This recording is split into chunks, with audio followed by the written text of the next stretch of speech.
आणि बुलेटिनच्या सुरुवातीला बातमी पुण्यातून आहे। पुण्यात शिलाई वर्ल्ड चौकात झाड कोसळून दुर्घटना घडली आहे। झाड कोसळलेल्या सुदैवाने मुलगी थोडक्यात बचावली आहे। झाड कोसळतानाची दृश्य सीसीटीव्ही मध्ये कैद झालेली आहेत। पुण्यातनं मोठी बातमी येते। शिलाई वर्ल्ड चौकात झाड कोसळून दुर्घटना घडली आहे। झाड कोसळून जी दुर्घटना घडली त्यामध्ये एक मुलगी बालंबाल बचावली आहे। झाड कोसळतानाची दृश्य सीसीटीव्ही कॅमेरामध्ये कैद झालेली आहेत। अनेक ठिकाणी झाड कोसळण्याच्या घटना घडतायत। मुंबईत सुद्धा आज 3 ठिकाणी झाड कोसळण्याच्या घटना घडल्यात, तर पुण्यातही झाड कोसळल्याची ही घटना आहे। पुण्यात शिलाई वर्ल्ड परिसरात झाड कोसळून दुर्घटना घडली। एक मुलगी थोडक्यात बचावली आहे।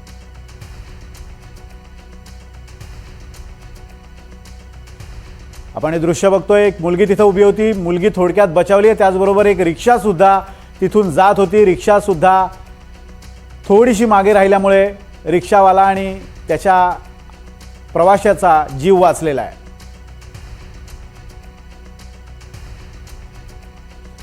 याच संदर्भात बोलण्यासाठी यशपाल आपल्यासोबत।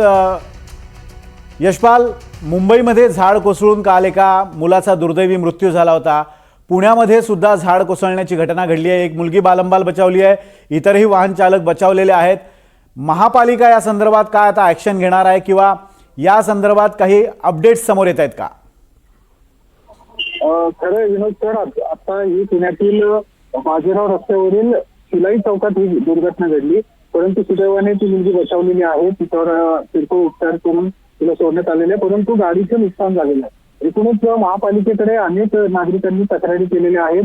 जी जीर्ण झालेली झाडं आहेत त्या संदर्भात अनेक तक्रारी करून देखील उद्यान विभागाकडून अद्याप त्याची छाटणी केली गेली नसल्याचंच या निमित्ताने उघड झालेलं आहे। एकूणच या पूर्वी देखील अशीच घटना नवच्या मारुती चौकामध्ये घडली होती, ज्यामध्ये एक वयोवृद्ध महिला दगावली होती, परंतु त्यानंतरही महापालिका प्रशासनाने याची गांभीर्याने दखल घेऊन या संदर्भात कुठलीही कारवाई केली नसल्याचं उघड होते। परंतु आजची जी घटना होती त्यामध्ये मुलगी स्वरूप आहे आणि या घटनेमुळे पुन्हा एकदा या जीर्ण झालेल्या झाडांच्या विषय आता ऐरणीवर आला आहे।